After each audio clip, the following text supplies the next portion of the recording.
Welcome to Good Morning Keys on Keys Talk 96.9, 102.5.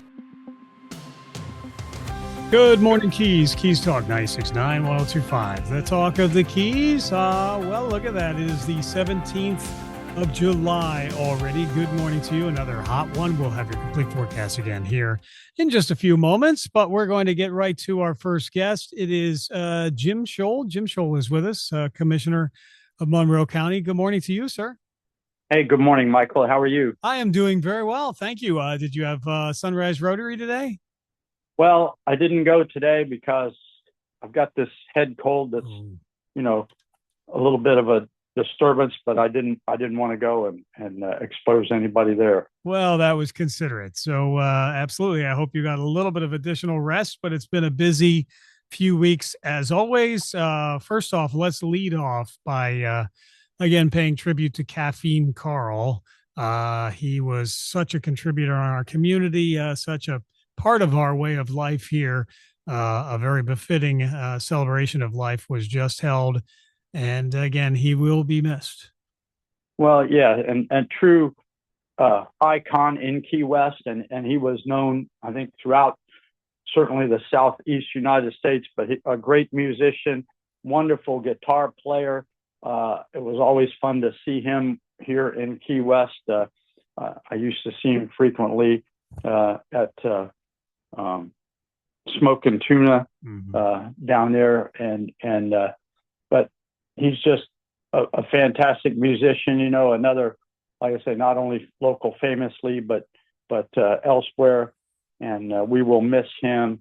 And thoughts and prayers to his wife Erin and the family. But we're all better off for having known him. So God bless Caffeine Carl, and just unfortunate to have him leave us at a young age. Yeah, it is true. Jim Scholl with us, County Commissioner, former mayor of the county, and former many other positions here throughout our county and our country as well. Fireworks, pageantry, 250th anniversary of our country just passed, officially anyway. I had the pleasure of seeing you at those celebrations, and with the city as well, celebrating on the Saturday before July 4th, a very nice tribute to the military and showing from them. And then, of course, we had the county. It was the Rotary Club. I'll give them the credit, with the Key West International Airport and the city of Key West at Higgs Beach. And that was a really nice tribute and celebration as well. So a lot of pageantry over the past few weeks. Yes, the parade on Saturday was very, very well attended. And of course, the event that ended down there at Truman Annex had the stage set up, had musicians there, and it was just very well done, and a lot of community residents and visitors down there for that event. And then, of course, as you mentioned, the 4th of July, where you and I got to at least sit down for a few minutes and have a discussion down there at Higgs Beach. Yes. But the Key West Rotary Club, along with the city of Key West, did another fantastic job with the celebration for the 250th anniversary of our nation. And I think the fireworks display was just superb. And can't thank the Rotary and the city enough for that. And from my own personal perspective, I would say that was the biggest crowd we ever had concentrated down in that area of Key West on the 4th. And again, I think it just shows the respect that people have for our nation, and what a wonderful country we live in, and we were all there to be able to celebrate that 250th anniversary, and it all went very well. Yes, it did. And again, I try to say it at every opportunity, but thank you, sir, for your honor and your service to our country over many years. Former base commander, NAS Key West, and many other positions. And you continue to be a part of and support the military in so many different fashions and ways. And we have people like you to thank for that 250 years of freedom that we enjoy. So thank you. Well, thank you for that. But, it was a very large team effort for all of us who ever served in the military to protect our nation. So, well, again, I'm glad I got to do it, and I'd do it all over again if I was young. There you go. Well, thank you for that for sure. Jim Scholl, he is Commissioner, Monroe County, former mayor, former city manager of Key West, among others. It's Keys Talk 96.9, 102.5, the talk of the Keys. Budgets. We are in budget season. The state finally passed their budget. We now have budget workshops on the county level as well. That happened on Tuesday. Yeah, Michael, you're cutting out, but sorry, go ahead. Yeah, I was just saying Tuesday we did have our first budget workshop up in Marathon, and I got to tell you, the staff from the county administrator Christine Hurley on down did a fantastic job working through a very, very complicated budget, and with certain direction from the state on what we could do and what we need to anticipate for next year, more importantly, which will be determined in November with the referendum on tax reform with regard to homesteaded properties in all of the state of Florida, and what impacts that will have on the property tax, the ad valorem tax revenues. So we've got a good head start, but the staff did a fantastic job and really used a fine-tooth comb to go through and eliminate anything that wasn't essential. It will be a interesting budget year this year and leading into next year, depending on the outcome of the ad valorem tax reform issue that will be on the ballot in November. So I just think that, public safety is at the top of the list of the things that we need to provide to our community. And that's where the majority of the property taxes that are collected in Monroe County go towards funding the Sheriff's Department and Monroe County Fire and Rescue. And then another 10% or a little over of the property taxes go to our constitutional officers. So the sheriff, the tax collector, the supervisor of elections, those folks. So they benefit directly from the property taxes, and their departments also provide budget input, and they're trying to be as frugal as possible also. So we are in a pretty good position compared to other counties whose ad valorem taxes are a majority of their revenue. Ours is about a quarter of the revenue that we use to operate the county, because we have other fees that we collect, the state shared tax, sales tax portion, and grants and other revenue sources that make up about 3/4 of what the county has to use for the budget. But we want to make sure we're as lean as we can be and provide the necessary and essential services to our communities. Jim Scholl, he is Commissioner of District 3, former mayor of Monroe County. Keys Talk 96.9, 102.5, the talk of the Keys. So last I had heard, there was a survey that did say about 64% of Florida voters would be in favor of the property tax reform that will be voted upon in November by voter referendum. How much discussion occurred with the commissioners as far as trying to prepare for that possible eventuality and cutting in funding? I assume that's still kind of looming fairly large, as you mentioned.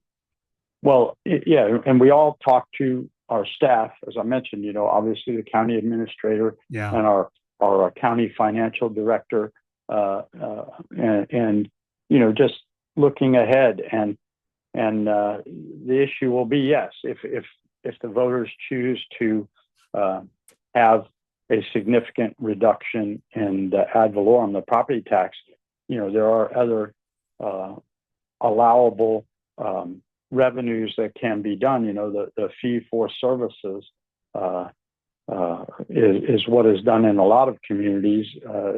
For example, you would have a fire and emergency responder fee that could be levied which is not a tax. It is a service fee, and that's done in a lot of places in Florida and other states as well. Mm-hmm. But you can't have a significant reduction in predictable revenue and still be able to provide the same level of service that is expected by the community.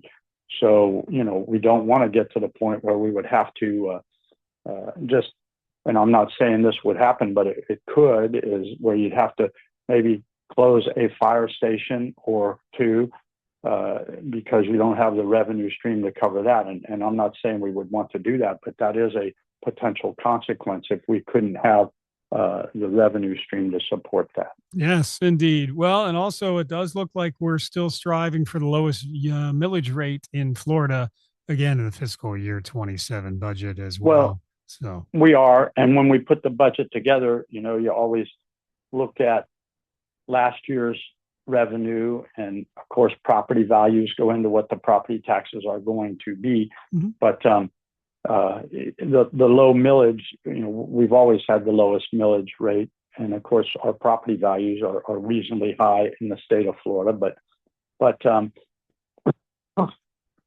it will, and at the next budget meeting we have, which will actually be the first of two budget hearings, we will have to set the tentative millage rate, and we use that because the property appraiser has to send out, the tax collector has to send out trim notices, the truth in millage notice, to all of the taxpayers, all the property owners in Monroe County, and that will give them a potential what the maximum tax rate could be, is what the tentative millage is set on.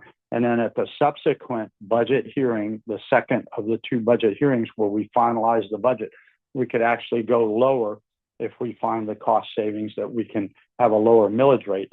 But the tentative millage is usually a little bit higher than what the final millage rate will be, but just to prepare for unforeseen circumstances like potential weather events and things that may impact the revenue stream. So there's still a lot to go forward with, but I think the staff, like I say, just an amazing job what they have done to be as frugal as possible in putting the proposed budget together. And we'll have those two hearings, and the budget will be finalized in September. Yeah, and we'll unpack some of those numbers as time goes on. But the first public hearing is the adoption of the tentative budget and millage rate that you referred to, Commissioner. That first public hearing will happen September 9th at Nelson Government Center. Final public hearing Monday, September 14th at Harvey Government Center, Key West. That's when the BOCC adopts the final millage rate you referred to and the budget at that meeting. But thank you for helping us understand some of what is happening as of late. And again, a lot will be defined over the next coming weeks. So plenty to come. Also, Commissioner, Big Pine Key, the Habitat Conservation Plan. There's been some talk about that as well. It's a complicated issue. What was the discussion as of Wednesday's meeting regarding that topic? Well, we were approving some changes to our comprehensive plan, the land development code, with regard to that. What has happened is the Habitat Conservation Plan, which was imposed, 30 years ago or so, quite some time ago, and then its companion, the incidental take permit, were the guiding principles used for Big Pine Key and No Name Key. Specifically, they have their own special zone, and that limited the development that could happen in those two areas. And what has happened with those expiring, the HCP, the Habitat Conservation Plan and the incidental take permit, they have been incorporated into our land development code and our comprehensive plan, so that we will go forward with the same level of restrictions with regard to growth on Big Pine and No Name Key. And under that habitat conservation plan, there was a very complex formula under that incidental take portion that said for any property that was going to be developed, there had to be 3 times as many acres, so to speak, or as much area that would be reserved as conservation land. So for every building permit that was issued, whatever that area was, had to have 3 times as much taken out of potential development.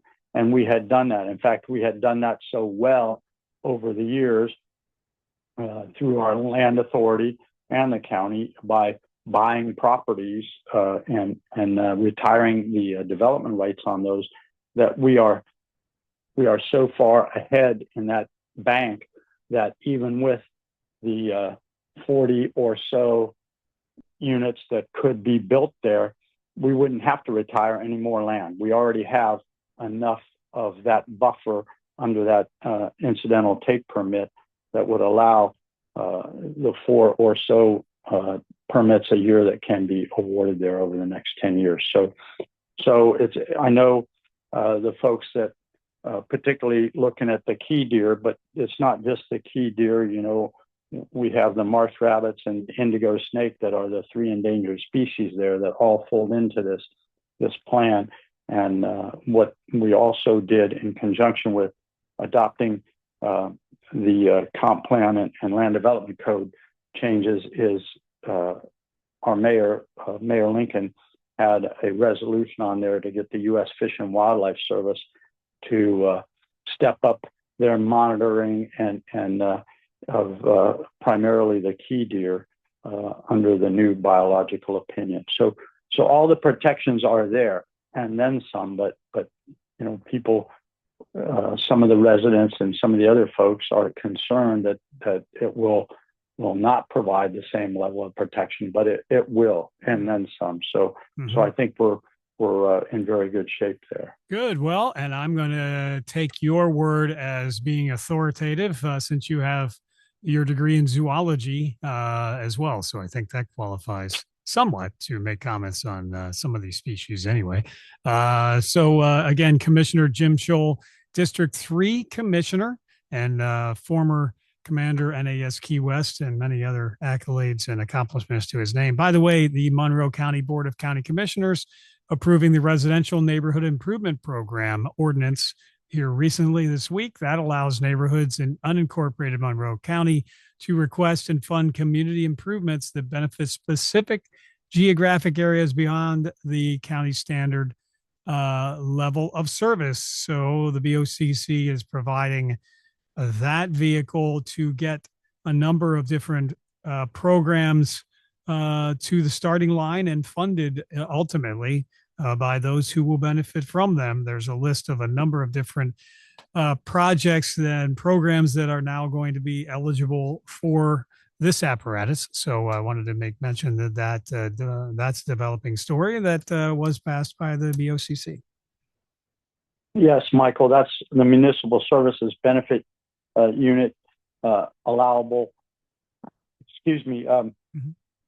expense. But if you have 50% plus one of a neighborhood, but they could have their own input on it. But if 50% plus one of the residents would like to have a specific improvement like road elevation or improved stormwater or street lights or beach renourishment or canal restoration, something that obviously costs money that has in the past either been taxpayer funded or grant funded.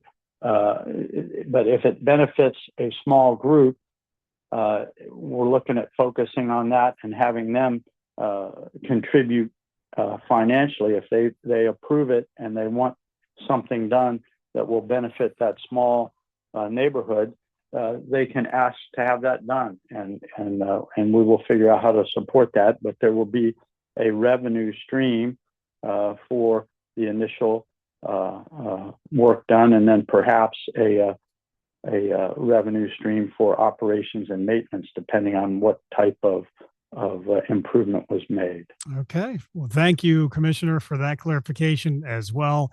And finally, I typically turn to international affairs, given the fact that you have such vast military experience and expertise. But of course, the Strait of Hormuz back in the limelight. We won't dig too much into the weeds on that, but I know you have a lot of experience with and in that part of the world. But it looks like this conflict could be ongoing for a while. It's the ceasefire is officially over. It's heated back up, and it looks like we are, essentially at war once again. Well, yes, it's unfortunate, and it's difficult. The Iranian culture is obviously something that has permeated through their entire population, and I think the basis for the original actions were thinking that the residents, the entire civilian population in Iran was ready for a change, but it's difficult to do when the government is as heavy-handed as it is. So it hasn't progressed, I think, as rapidly and as positively as was expected. But I got to tell you, that is a very challenging part of the earth. And yes, I've been over there. I've been through the Straits many times and spent a lot of time in the Arabian Gulf over there. And the Straits of Hormuz is a very important choke point, but under international law, it cannot be shut down. And now they're talking about also the Straits of Bab el-Mandeb, which is at the south end of the Red Sea, where it joins the Indian Ocean.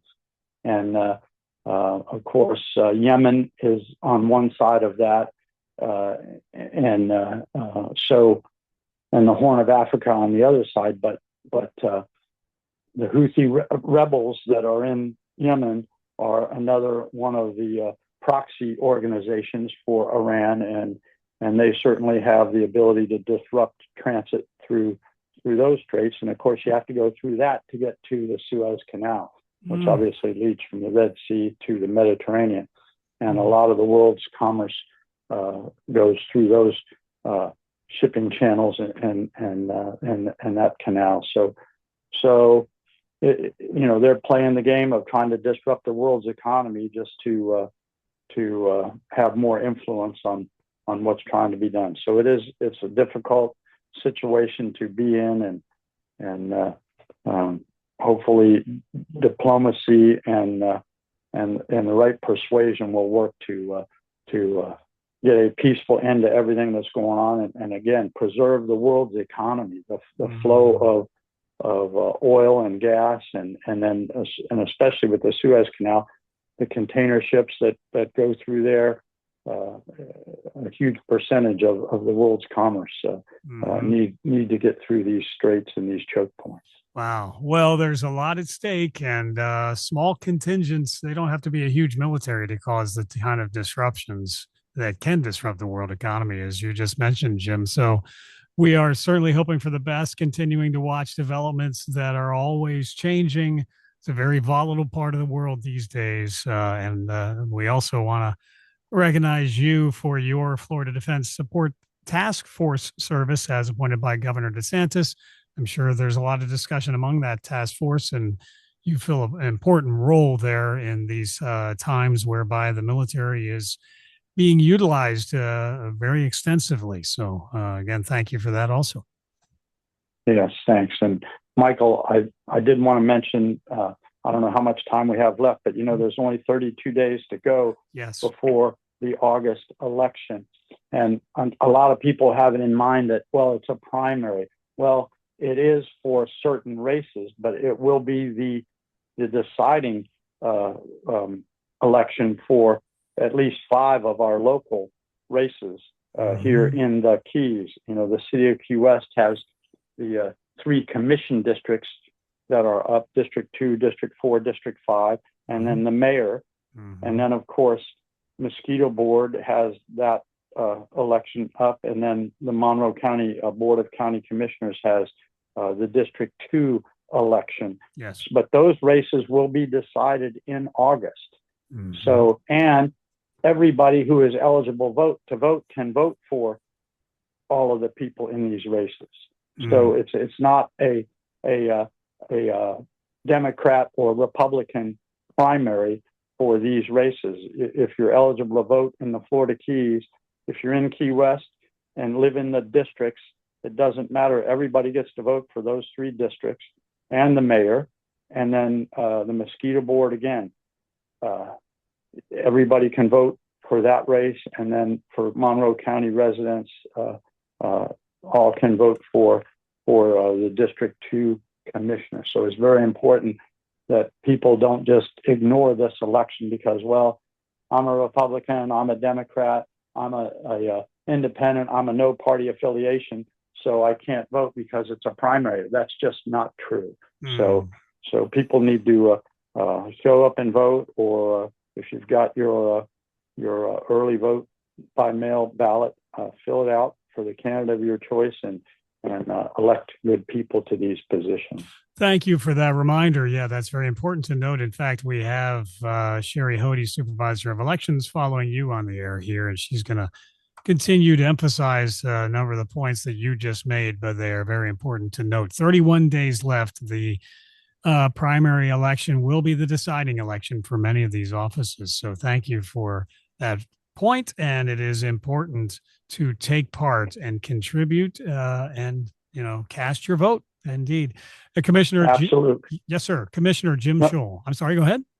No, I was going to say, and Sheri could correct me if I was wrong, but I think I had it right. I think, well, given the fact you've held a number of different offices on the city, the local, and the county level, you're probably pretty accurate on that, but we'll verify with her for sure. Thank you, sir. Anything else anything else we should mention? I know your time is precious, and I know you're not feeling completely 100%. We want to give you some time to rest up, sir. All right. Well, thanks, Michael. I appreciate it. Yes, sir. Thanks for all that you do. Thanks for your time here today and your service. We'll talk soon. Okay, it is Jim Scholl with us, Commissioner, District 3, Keys Talk 96.9, 102.5, the talk of the Keys. We return with more Good Morning Keys in a moment. Good morning, dear. Breakfast almost ready? In a minute. So did you happen to call someone about spalling repair for the house? You know what? I knew I forgot something yesterday. Honey, you know how important spalling repair is, especially here in the Keys. If that spalling damage gets any worse... Don't worry. I'll call Design Center in Marathon. When? Today. How about now? Okay, dear. Now. Design Center, the most efficient spalling contractor in the Keys, providing the fastest results. With over 40 years combined experience in spalling repair and a member of the International Concrete Repair Institute, Design Center can handle the largest jobs to small structures. They also handle quite a number of condominium and county projects. Mention this ad or the program you're listening to and receive 10% off your spalling repair. Visit DesignCenterFL.com or call 305-735-4042. Design Center, 6677 Overseas Highway Marathon. License number CGC 1523838. Remember, mention this ad or the program you're listening to and receive 10% off your spalling repair from Design Center. This is Ollie North for 4-Star Rentals. 4-Star Rentals is the most complete rental store in the Keys. They can provide rental equipment for every do-it-yourself project from your house to your yard. Bobcats, chippers, chainsaws, and tile saws, you name it, they have it. They also deliver throughout the Keys. That's 4-Star Rentals. Model marker 4.5 on Stock Island. These guys are really good. That's 4-Star Rentals. Go see them soon. Check us out. What Colonel Ollie North says is absolutely true. We're locally owned and operated. We offer a fleet of delivery trucks for fast all-in-one delivery. 4-Star Rentals is the oldest tool rental and party store in the Florida Keys. We make it easy to get that job done for that party or very special event. We're located at mile marker 4.5 in Key West, or just call us and we'll come to you. 4-Star Rentals, 294-7171. That's 294-7171. Remember, Colonel Ollie North never lies. Historic Pepe's Cafe in Key West, founded in 1909, still does things the old way. Diachronic, if you will. How about fresh squeezed juices? Think how good that margarita or Greyhound will taste. Blue Point oysters shucked to order because oysters work better that way. Fresh breads and outstanding specials in an eatery that opened the same year Ole Evinrude invented the first outboard motor. And get a jump on someone's birthday and check out our retail offerings for some great gift ideas. Pepe's Cafe, Old Town Key West, of course. This is Good Morning Keys on Keys Talk 96.9, 102.5. And Keys Talk 96.9, 102.5, the talk of the Keys. A busy Friday morning, the 17th of July. That means 31 days to the primary election. And for that, we bring in the Honorable Sheri Hodies, Supervisor of Elections of Monroe County. Good morning, Sheri. Hello, how are you today? I am doing well. Thanks so much for being here. We just had Commissioner Jim Scholl on the air, and he was emphasizing the fact that there is 31 days to the primary and how important it will be to vote in the primary. A number of local elections will be decided actually in the primary 31 days from now. Yes, and there's a lot of county races that are going to be decided as well. Yes. So let's see. He was mentioning it, and we probably need to emphasize it as well. The county elections, yes, would be decided on the 31st, as well as those local ones. Now, who is out? It's kind of confusing and hard to keep track of who can vote in what elections. As far as the city of Key West, we have 3 commissioner races up. Is it just those in that district that are allowed to vote for that commissioner? Yes, so Key West has single member districts, Yes. and so you would have to live in that district to be able to vote for those commissioners. So you have District 2, District 4, District 5, and then everyone in the Key West, city of Key West, will be able to vote for the mayor race. And you can vote whether you're a Democrat or Republican or Yes. independent, et cetera. Those the city races are all nonpartisan, so Okay. it doesn't matter what party affiliation that you are. Okay. And that's kind of come into play when you look at the Board of County Commissioners, District 2, as well as Mosquito Board, District 2. But it came into play in a different way. Those 2 races are partisan, but we only have 2 Republicans running, no other party affiliation. So that means that those 2 races are now called universal primaries, which means everybody in the county can vote in this primary for those 2 races. And that normally doesn't happen. We are a closed primary state in the state of Florida. And so therefore in the primary, you vote only party affiliated, right? Okay. For those races that are partisan, but not this year. This year, our 2 partisan races, the OCC District Number 2, Mosquito Board District Number 2, are universal primary. So everybody will be voting. Okay. Honorable Sheri Hodies, Supervisor of Elections, Monroe County, and those races will be decided as well in the primary then. That's right. Yep. And then it's along the same line as school board, District Number 1 and Number 5. Those are nonpartisan races, so everybody votes for them. That will be decided. And then your judge, your county judge, and your utility board, those are all nonpartisan. So those will all be decided. So ultimately, everything on our ballot in the primary will be decided from county down. Now, when you look at state and federal, of course, whoever wins those primary positions will go on to November. Okay. And the mayoral race for City of Key West, that's 50 plus 1. Is that? Yes. Okay. Okay. All right. So 51% would have to be the threshold, and then it's decided. Otherwise, it goes on to the general election, right? Okay. Okay. All right. But I know you have some other important dates and deadlines that we should mention, please. Yes. So one of our big dates is July 20th. Our books close. And what that means is our registration closes down. So at that point, on July 21st, all the candidates will know this is who is able to vote in the primary for 2026. So you can come in and give us a voter registration July 21st, but you will not be able to vote in the primary. You would be able to vote in the general. So I want to give a big shout out to Allie Ferguson as well. Her and I are going to get together on Saturday. She's got several 18 to 20-year-olds that want to register to vote, and she's setting all that up. And I'm going to meet her on Saturday, and we're going to get more people registered to vote.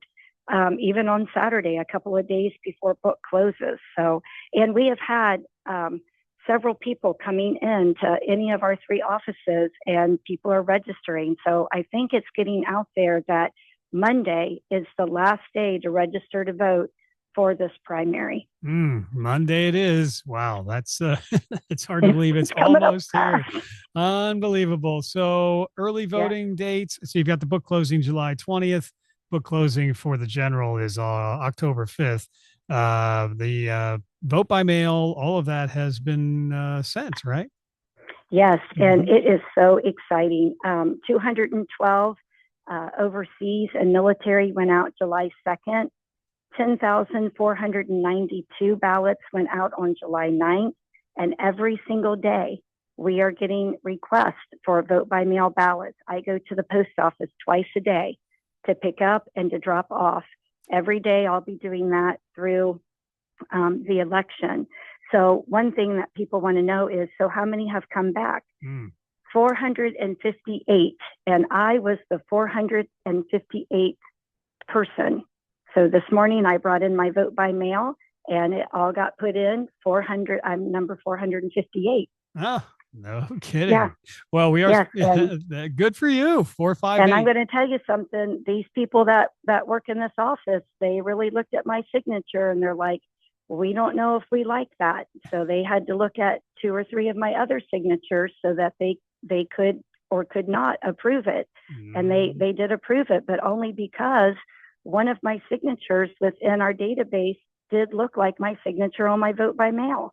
Wow. I'm like, oh my Lord, give me a new voter registration and I will update my signature, for the general, because they had to look at 5 different copies of my signature just to approve my vote by mail. Well, your people are scrutinizing everything, and that's right. They don't care who you are. That's right. Nobody is above. I love it. Nobody's above scrutiny. You have set that standard, and yeah, indeed, that that's is the case.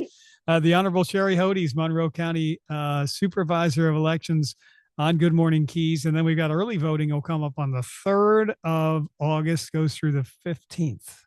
Yes, sir. And another thing that really the candidates or any of the public, and I wish that people would come to this. It was so interesting when I went to it 2 years ago. We have public testing of our tabulation equipment. It's called L&A, Logic and Accuracy. That is July 28th at 10 a.m. in the Key West office. So the canvassing board will be in here. They will be watching everything. We will have election workers in here that are tabulating sample ballots just to make sure that this equipment works and that everything is completely correct. And then that goes over to our tabulating office, our room over here. And then we get to look and make sure that what the tabulator said actually is what come out on our system over here. And so that it's just a really neat process to watch. And we hardly have anybody that ever shows up. So I'm just inviting all the public, the candidates, anybody to come 10 o'clock, July 28th. Well, it is the Keys. Maybe if you offer free drinks, you'd have quite a crowd. That's possible. Oh, yeah. I wish that was in the law. Not that I'm advocating that by any means. Yeah, no free drinks. Right. So, Sheri, too. So vote by mail now, the voting option, replacing the absentee voting. Is that affecting the voter turnout on day of election? When I look at some of the stats from like 2022 and 2024, 2024, the vote by mail stats went down. Early voting actually increased. 2022, if you look at the primary of 2022, we had over 12,000 people request. Only 7,000, a little over 7,000 actually turned in their ballot. So that's only 57.9% from who requested to who actually cast a vote by mail ballot. So it's a lot of money, a lot of time that the taxpayers are paying us to do this, but yet we're only getting 57 to 60% back in between these two primaries of 2022 and 2024. So if you have a vote by mail ballot, please cast your vote by mail ballot. I know some people like to use it as a quote unquote sample ballot. that they'll actually bring in to, use it to fill out their ballot at early voting or during election day. But you're going to get a sample ballot. I'm sending those out July 23rd. I'm going to send those out to the household, so it saves taxpayer money. If your household has a Republican, Democrat, NPA, you're going to get one of each of those 3 ballots. If your household is all Democrat, you're going to get one Democrat sample ballot. And the reason is because I'm just trying to save taxpayer money on that. But July 23rd, sample ballots will be mailed to your homes. Okay. And the last day to request a vote by mail ballot to be mailed is August 6th. So August 6th before 5 p.m. Yeah, it seemed like that was a long way away, and now it's not. Now it's not, Michael. I mean, it is here. We're also going to start canvassing vote by mail ballots. What that means is we start to open the vote by mail ballots with the canvassing board, and that starts on August 8th. Okay.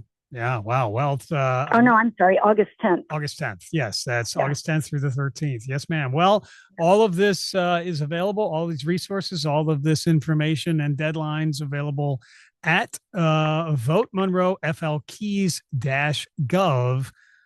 Tremendous new website that has all of the resources available to you to answer your questions. And of course, they can reach out to your office directly, either by email or by phone to find out more. Yep, so, that's correct. All right. Well, I think we covered a number of the highlights, but more to come, I'm sure. Anything else we should mention, Sheri, at this time? No, I think you always do such a good job, and you plan all this out, and you're just so easy to work with, Michael. So no, you got it. Thank you. Thank you. If you ever need a job, come and talk to me, Well, you never know. You never know. I could say the wrong thing one day and be out on my ear. I hope not. But anyway, you have a wonderful day, Sheri. Thanks for all that you do, and we will talk soon. Okay, thank you. Bye-bye. Take care. Bye now. The Honorable Sheri Hodies. She's Supervisor of Elections, Monroe County. Keys Talk 96.9 1025. The Talk of the Keys. We return with more Good Morning Keys in a moment. Are you frustrated by weight gain even though you constantly diet? Do you have low energy or always feel tired? It could be hormonal imbalance. Hormonal imbalances, especially as we age, can be the cause of depression, weight gain, mood swings, decreased libido, and many other chronic conditions. At Keys Med Spa, we have helped thousands of women and men regain their hormonal balance with BioT, bioidentical hormone optimization therapy, and the results are life-changing. Keys Med Spa BioT hormone therapy is safe, effective, painless, and affordable. And the big difference at Keys Med Spa, this is all overseen by renowned Dr. Peterson, who has had a medical practice in the Keys for over 27 years. Cool sculpting, Botox, skin treatments, BioT hormone therapy, and more. Dr. Peterson and his team are here to help you maintain your youthful glow and vitality. To see if BioT hormone therapy is right for you, call Keys Med Spa today at 305-587-9183. The Greenhouse. Have you been there yet? We even spell it with 3 E's to help you smile when you say it. That's our goal. We carry the largest selection of hemp-derived THC and CBD products in Monroe County. If you've been taking medication for anxiety, depression, inflammation, lack of sleep, or muscle and joint pain, and it's just not working, or you don't like the side effects, we can help. If you're looking to chill, relax, escape, focus, or even break out into euphoric fits of laughter, we can help there too. No medical card is needed. You just have to be 21 or over. Our 3 locations are open 7 days a week from 10 a.m. to 9 p.m. In Key West, we're at 431 Front Street, just in front of Mallory Square. In Marathon, you can find us at mile marker 52 at 10875 Overseas Highway. In Key Largo, we're at 99304 Overseas Highway in the middle of the road. Swing on by, share your goals with us, and we'll recommend a product to help you reach them. And we back our recommendations with a 100% money-back guarantee. The Greenhouse. Stop on by and find out what the buzz is all about today. Visit one of the 12 locations of the Greenhouse, including 9 in the Keys and featuring their newest store at 3128 North Roosevelt, Key West. Hey, Key West, Danny Hughes here from Two Friends. Really from Two Friends. So Maura and I were sitting at breakfast in the bar listening to live music at 8:30 a.m. on a Tuesday. She's about to enjoy some huevos rancheros and me shrimp and grits with fried oysters. Heart healthy. And Maura says, Dorothy, we're not in Kansas anymore. It was perfect because we didn't move here because Key West is like a lot of other places. We moved here because it isn't like any other place on earth. So meet your friends or make your friends at Two Friends. 512 Front Street in Old Town Key West or twofriends.com. Let's talk trash. I'm Taylor Conrath, and my family's been taking care of your family's trash for years. In fact, we've operated Marathon Garbage Service and kept the Middle Keys clean since my great-grandpa, John Conrath, founded the company in 1950. That's a lot of years talking trash and hauling trash. And these days, we take care of your family's recyclables in addition to commercial and residential waste removal. The Conrath family and our entire team of great employees takes pride in keeping our community clean, from the north end of the 7 Mile Bridge to Craig Key. Now it's my generation of Conraths working together with my grandfather and my dad to continue the tradition and commitment started in 1950 at Marathon Garbage Service. The Conrath family is always there for your family. If you need to talk trash, just call us at 305-743-5165. That's 305-743-5165. Or visit us at 4290 Overseas Highway in Marathon and online at marathongarbageservice.com. Step back in time. Step back into Old Town. Step into Old Town Bakery with fresh baked treats like pastries, cookies, brownies, and fresh breads made every morning. Enjoy hot and cold delicious ground coffee always brewing and handcrafted breakfast and lunch sandwiches made to order on oven fresh breads. And now Old Town Bakery features spinach mushroom feta quiche and ham and cheese quiche, delectable for breakfast or lunch by the slice. Get a whole quiche pie by ordering in-store with 24 hours advance notice. And enjoy new cream-filled croissants with chocolate or vanilla filling and award-winning fresh baked pies, including their key lime pie, voted the best in the Keys. Pick up their unique Old Town Bakery t-shirts for a friend or yourself and give the gift of deliciousness with a gift card available for purchase in-store. And their catering menu is available to make that next event memorable. Old Town Bakery on the corner of Eaton and Grinnell. Stop in or order online. OldTownBakeryKeyWest.com. Your home is your castle, your sanctuary. Rack Advanced Control brings together the electrical and smart technology that make your home comfortable, secure, and effortless to live in. Imagine music flowing seamlessly through every room, beautiful lighting that adjusts to your lifestyle, motorized shades, climate control, and energy management all working together automatically. From integrated audio and video systems to discrete security cameras and professional electrical services, Rack Advanced Control designs and installs technology that works in perfect harmony. Originally founded in California, Rack Advanced Control has over 20 years of experience serving the luxury residential market and was honored as a 2024 Lutron Excellence Award Integrator. Now with an office in Key West, Florida, Rack brings world-class smart home design and electrical expertise to the Florida Keys. Make your home smarter, safer, and more enjoyable to live in. Call 786-647-9647 or visit rackav.com. Rack Advanced Control. Intelligent luxury, expertly installed. If it's happening in the Keys, you will hear about it here. This is Good Morning Keys on Keys Talk 96.9, 102.5. And Good Morning Keys, Keys Talk 96.9, 102.5, the talk of the Keys. We are continuing to talk elections and politics and the like, and that's because there's 31 days left until the primary, as we just heard from Sheri, Hodies, the Supervisor of Elections, and from our Commissioner, Jim Shaw. So Jim Scholl, make that. I'm sorry. We are talking now with a Shaw, which is Chelyn Shaw. She's running for School Board District 5. And good morning to you, Chelyn. Good morning. How are you doing, Mr. Stapleford? I'm doing well, Captain Shaw. Thank you for being here. It's been a busy time for you. 21 years calling Key Largo home. Mother of 3, grandmother of 7, and you still have found time to commit to running for the school board. I know you have strong conservative values, and you're looking to bring some accountability to the board, as you say on your website, a choice for our children, accountability versus activism. Yes, sir. So, I've been in Key Largo nearly 22 years. October's rolling up quick, so it'll be 22 years. Yeah. And I got involved and put my hat in the ring to run because I am concerned about the direction that our school is taking. And I don't know, a lot of people don't know this, but the public school system started in 1635, and they've had a monopoly on the whole thing since then. And we've got a lot of school choices popping up now. And more now than ever before.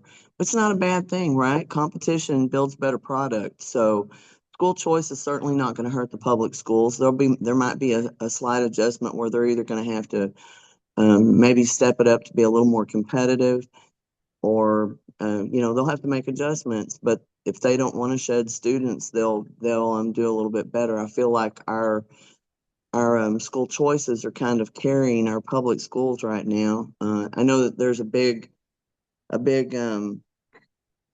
there's someone is saying that we have a 93% pass rate, but that's pretty easy if you set the bar on the floor. But we need to get our kids to where they're reading beyond when they graduate, that they can read and do math beyond a 5th or 6th grade level. And that's what we're up against right now. These kids that are graduating, a lot of people tell me, well, I don't even have kids in school. Well, it doesn't matter. These kids are our future society. When we're old and can't do this stuff anymore, they're going to be the ones that are leading us, and we got to make sure that they have a great education. Yes, Chelyn Shaw, she is running for District 5 School Board. Keys Talk 96.9 the talk of the Keys. So school choice, you have said that every child has the right to receive their fair share of education funding, irregardless of their decision as to where to receive their education.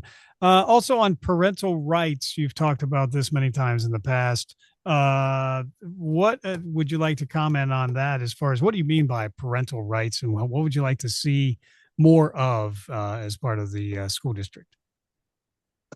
I believe that parents are the ultimate authority in their child's life, and that includes where they receive their education. And when things are happening with their children, no matter where they're at school, if they're public or private school, and I'm not against public school, I'm for it too.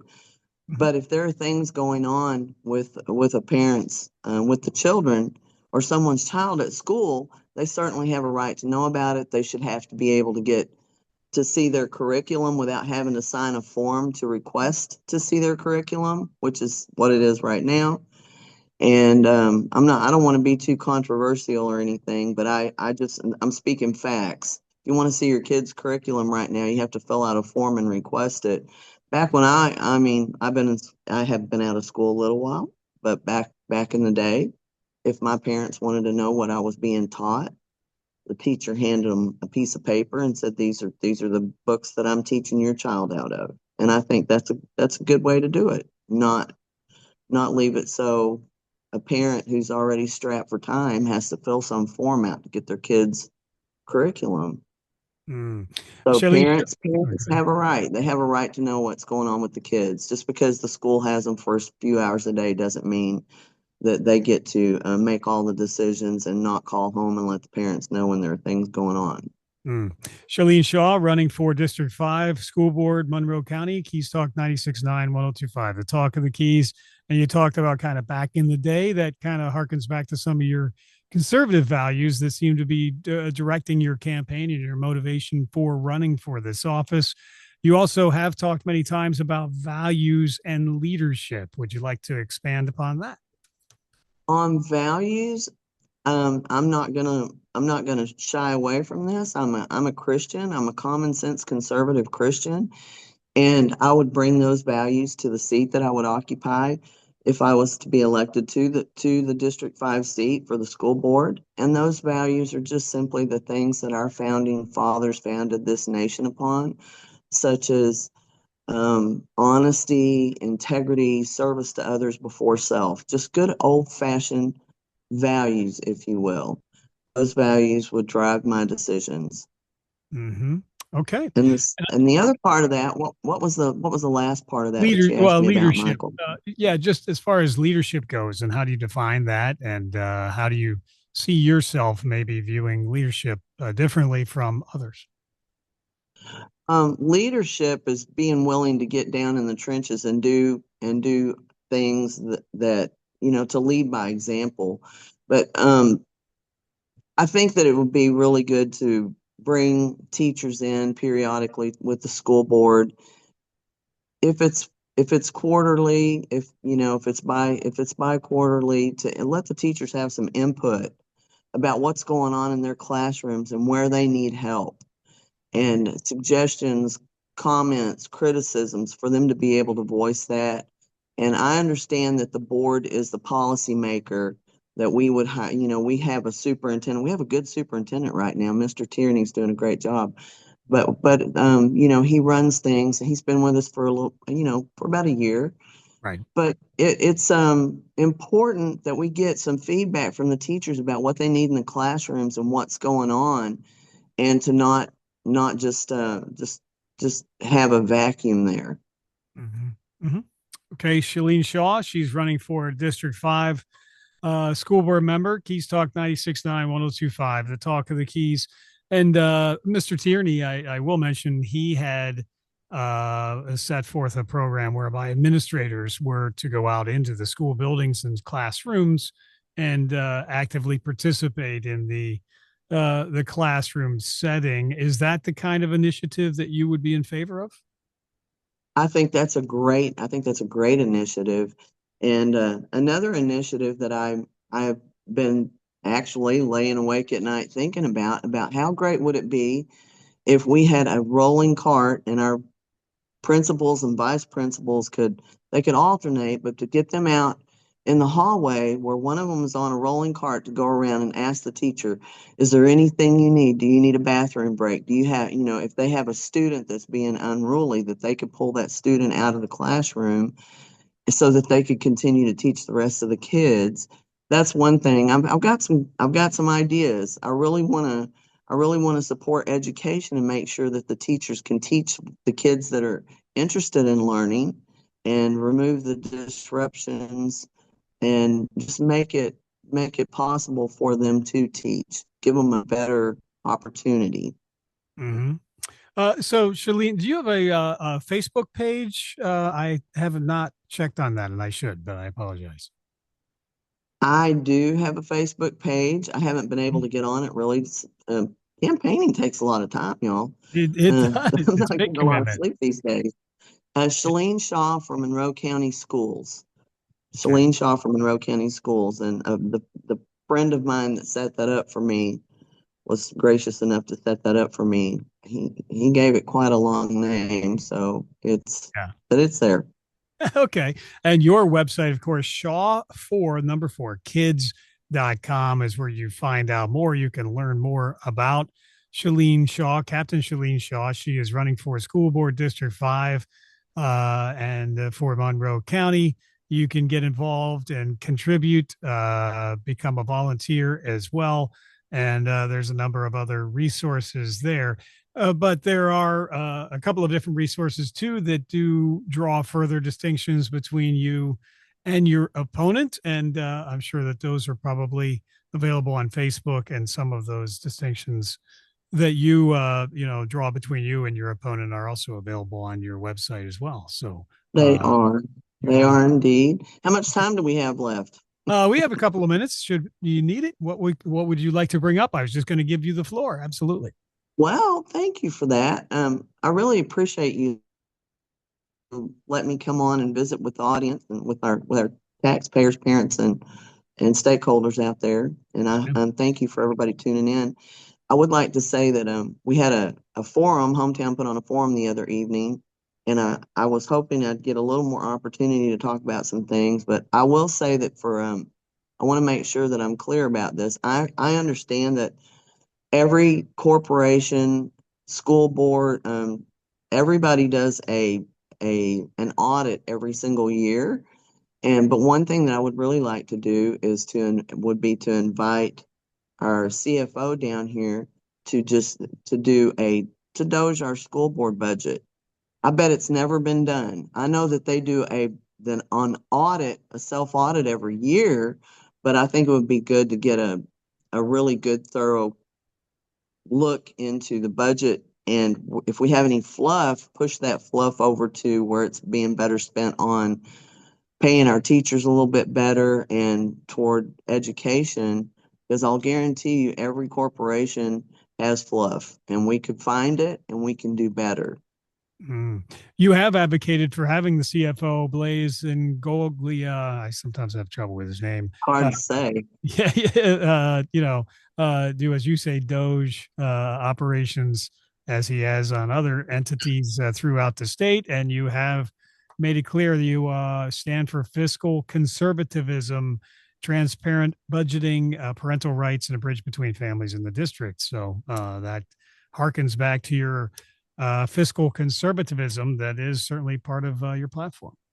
Yes, sir, it sure is. But I mean, can you just imagine if we have some dollars hanging out in the budget that aren't really doing a lot or doing anything that's really for education, to just move those over and be able to pay our teachers a little better. And I would also like to do merit-based, do merit-based pay for our teachers. That's something that I would bring up if I was to occupy the seat and try and get others to get behind, is to do a merit-based pay increases for our teachers.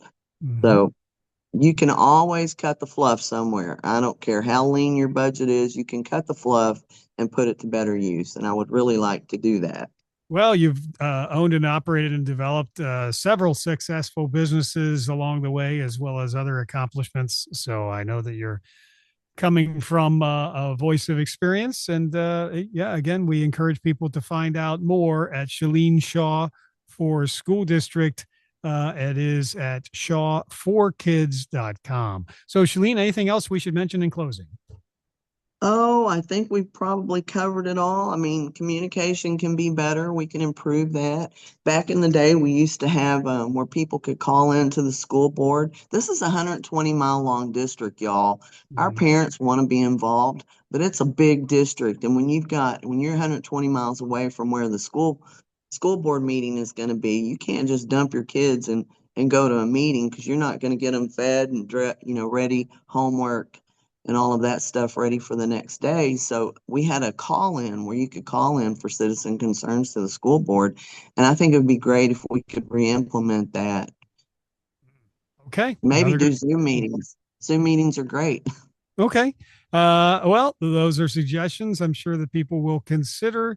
And I'd have to look. I think the school board meetings are publicly available, but I'd have to verify that. So thank you. I appreciate your input. Most certainly appreciate your commitment to run for public office and to be a public servant.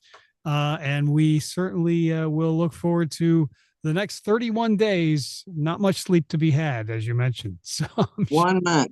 1 month, the countdown is on. Yeah. I would ask you guys, if you go on there and you believe in what I'm doing and you support me, I'd ask you to get 5 of your friends to go vote for me on August 18th. Early voting starts August 3rd. Yes, it does. Thank you, Captain Chelyn Shaw, running for School Board District 5, Keys Talk 96.9, 102.5, the Talk of the Keys. Have a wonderful weekend, Captain Shaw. We'll talk soon. Thank you, Mike, and thank you for having me on, and God bless you guys, and God bless America. Yes, God bless you as well. Thank you very much. This is Keys Talk 96.9, 102.5, the Talk of the Keys. Time to join Glenn Beck.